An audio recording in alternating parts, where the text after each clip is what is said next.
Hello and welcome again to our channel, Talks for Better Living. I'm Kukwana Elder. I know I haven't been here for some time. So today I'm going to talk about the pacemaker. Why I ended up with this thing, pacemaker. It can happen to anyone. So this day I tried to exercise. I just started having shortness of breath. I couldn't breathe well. I stopped. After some time, again, after maybe 3, 4, 5 minutes, I started again. And then again, I felt so tired. I was like, what's happening? Oh, thank you. Thanks. Thank you for coffee. Okay. Everybody's treating me like a patient now. This is what. So what? Thank you. Right. So I decided, okay, let me stop. Anyway, we are going for hiking and to the beach this morning. So while we get ready, go to the beach, but I could feel I'm not really myself. Or, sometimes we feel like this and then we ignore, right? I feel like lightheaded a bit. So we wanted to do a coastal hike first. I'm looking forward to that. So as we were walking, I was behind everyone. I took it easy. 1, 2, 3, 4. Just 2 minutes. I can't breathe well. I just had this shortness of breath and I felt so dizzy. I was like, I have to sit down. I know I shouldn't be stubborn this time. So I tried to sit down. I thought, no man, this is too hot. Maybe it's the heat. I felt like fatigue. I felt so tired. Slowly, I felt better. So there were a lot of rocks on the peaks that you can climb. I love that. Well, I was fine going down. Coming back, my friend, it started again. What is happening to me?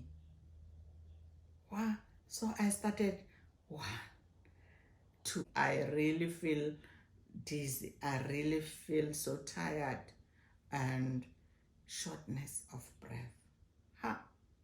So slowly, I climbed back the rocks and then find that chair. Those chairs that they put along, like in memory of so-and-so, So I sat there, recover a bit. It was hot. So I like, what if I die here alone and what? So I decided, let me record this. Hey guys, today we are here at this part, past the penguin side. We were going to see the penguins and we got lost. We just kept on driving along the coast and we ended up at this small village. It's a beautiful village. I forgot the name. It's so beautiful. So it's by the coast as well. There is a beach there at far, but where I am now, there's no beach here. So I just felt so sick, like breathlessness as I was walking with the team. They were in front of me and then me walking with my painful leg, and then I just felt so, walking so slow, and I felt breathlessness. I didn't feel well at all. So I thought maybe it's because of the heat. I don't know. So I decided to sit down and I tried to call Roy. Roy! He couldn't hear. And then there was another boy coming behind me. And then I told him to tell them that they can carry on. I'm going back to the car because I'm not feeling well. So I ended up here. I'm sitting, the car is behind me. I don't have keys, so I'm sitting here on the bench. And so I tried to walk there, on the rocks, like hiking, because it looked like there is a path. So I tried to go there once, as soon as I was about to reach the water, but it's not easy. I just started feeling breathless again. I wasn't well. I nearly fell there. So I walked back. It was so hard. It was very hard for me. I was just praying to come and sit here on this chair. Just walk small distance from there, you know. But never to worry, I'm okay. I think it's this cold flu thing that I had. I'm drinking a lot. What I need to check, maybe my blood pressure, maybe is too low because of the heat, and sometimes, yeah, I'm fine. Oh, hey, happy Cape Town. So we'll go back. When they come, we'll go back to see the penguins. It's beautiful here where I'm sitting. So now that I'm sitting here, I'm very much fine. It's hot, but I'm okay. I'm enjoying the heat. I like the heat.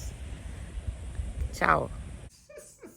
Ew, I could see heaven.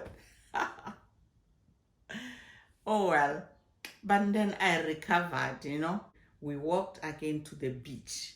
I really wanted to be in the water. It was extremely hot. We walked. Going down the stairs was great. Ah, I walked on the sand to the beach. I was like a little bit. Okay, I took a rest. I got into the water. When I went to the water, one wave come. Hey, second, boom. The third one, I felt fainting. I felt so tired. I just lied there, and then all this water keep blowing on me. Yo, I was like, what is happening to me? To cut matters short, we eventually went to the hotel. We decided to check my blood pressure, only to find that my blood pressure was something like 130 something over 60 something. Ah, you know, I usually check my blood pressure.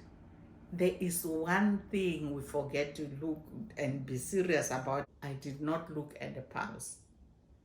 So my friend said, the pulse is 30. We tried to check it again. Pulse is 29:30. When you are not aware that your vitals are bad, you are okay. But once you realize that there is a problem, you start getting sick, even if you are okay. So we started panicking. Oh, maybe you are dehydrated. We checked the pulse. Doom, doom. Hardly 30. All my friends were trying to give me, they gave me hydration water, push water on me. And I hate water. After an hour, heart rate 25, 30, 25. Nothing about and I still feel a little bit lightheaded. So then I was panicking with that heart rate. So I called a friend of mine who is a physician among our alumni group. I told him my story. He said, eh? No, just now I urge you to go and see a doctor anywhere, wherever you are. You need an ECG. Your heart is struggling.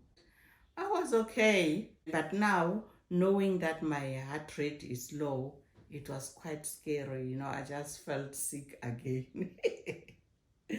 So we went to the hospital. Heart rate was still low, and then they did the ECG. After ECG, I was then in emergency. When people start running around about you, so you become scared. So they put me on a stretcher. I was like, so where am I going? They say, we're taking you to the resuscitation room. You are not well. So when we get there, before I know, this doctor was here with all the needles, taking bloods, putting the IVs. So he took all the bloods. He said they want to check what might be the cause of this low heart rate. So this is what the doctor explained to me. And my heart rate is very low. Any heart rate less than 60 for an adult, he said, is not normal. we should start worrying. So 30 it is an emergency. So, and then he said, so I asked him, what is the cause? Is it the old age? So he said, no, there are kids 9 years old that do have um, this condition, heart blockage. You don't have to be old to have this condition. So, but then he said, okay, we want to check what might be causing this. So they checked the bloods to check my kidneys, my lung. I was lucky. So it means that day I had my all physical bloods checked. So they said everything is fine with me. So I was wondering what might have caused this. Then I told myself, Elder, you don't have to worry what caused it now.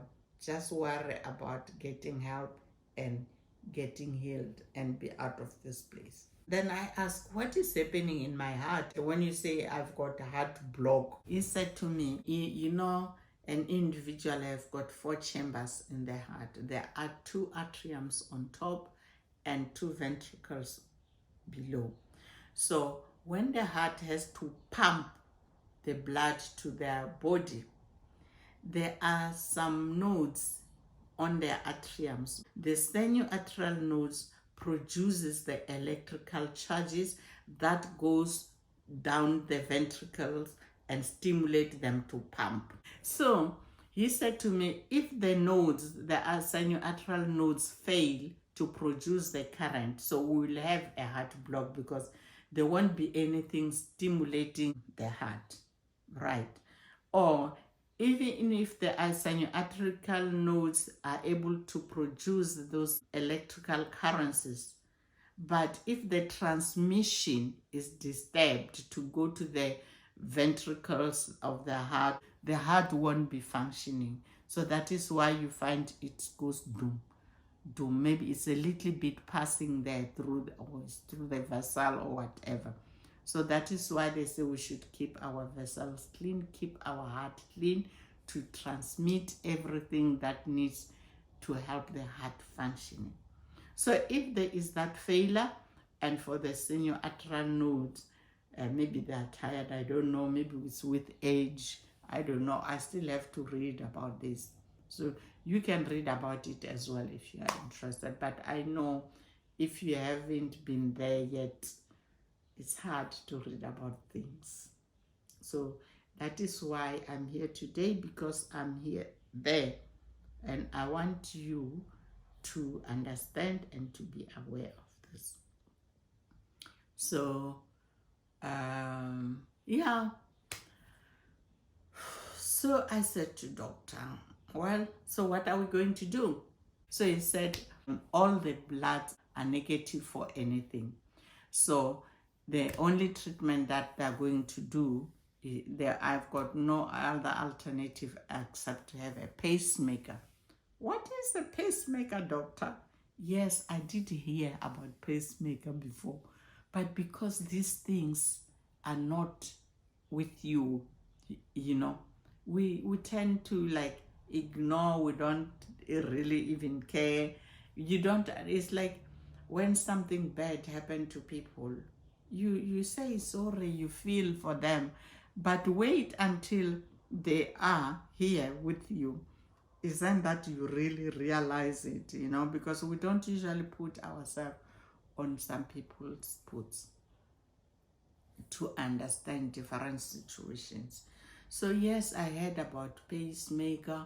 We used to say, someone has got a watch. Yeah, that man has got a watch. It said, and some people will even claim to hearing the clock saying on their heart. So now it's here with me. Oh.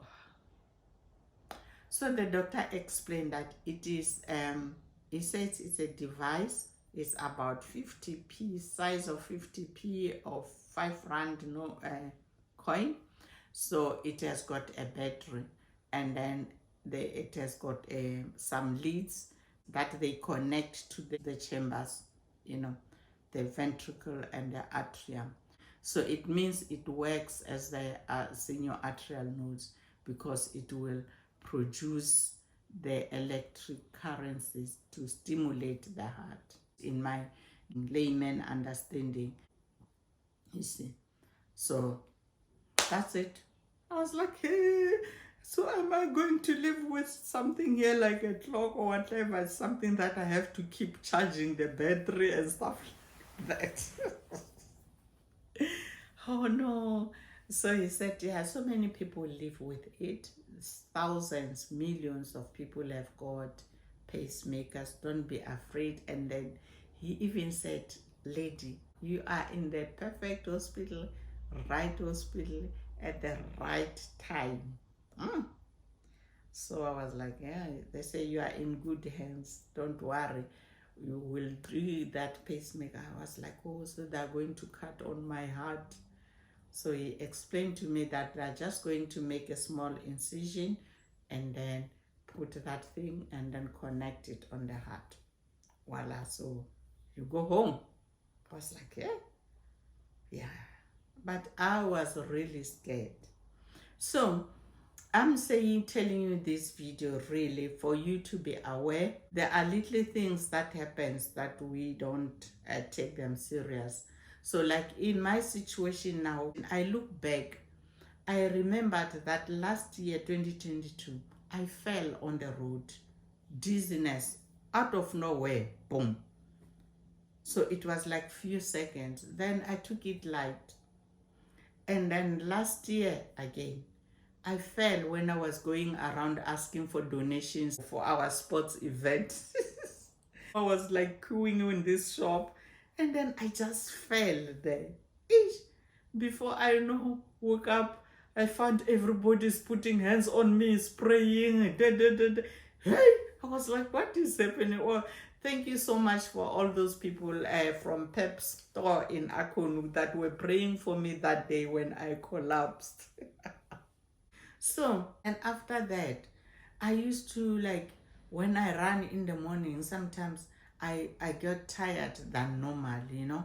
But I was like, hey, it means I was not exercising enough before. I keep pushing, you know. I believe that should I have gone for checkup, especially ECG, guys, if you have got money, let's go and have our little hearts checked routinely, maybe if it's possible. Maybe if I have checked my heart when I started to have this episode of fainting, maybe I wouldn't have ended up with a pacemaker, you see. So let's look after ourselves, and I hope this video can save someone, and maybe can save you and can save everybody. So do you like this video? Do you like what you heard?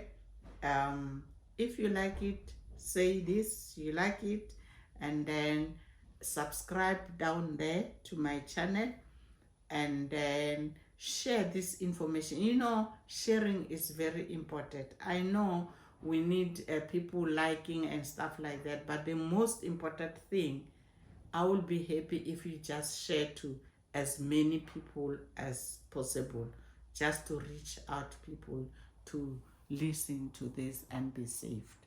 So stay tuned for the next video, because I will be talking about what to expect when you have a pacemaker. Bye for now.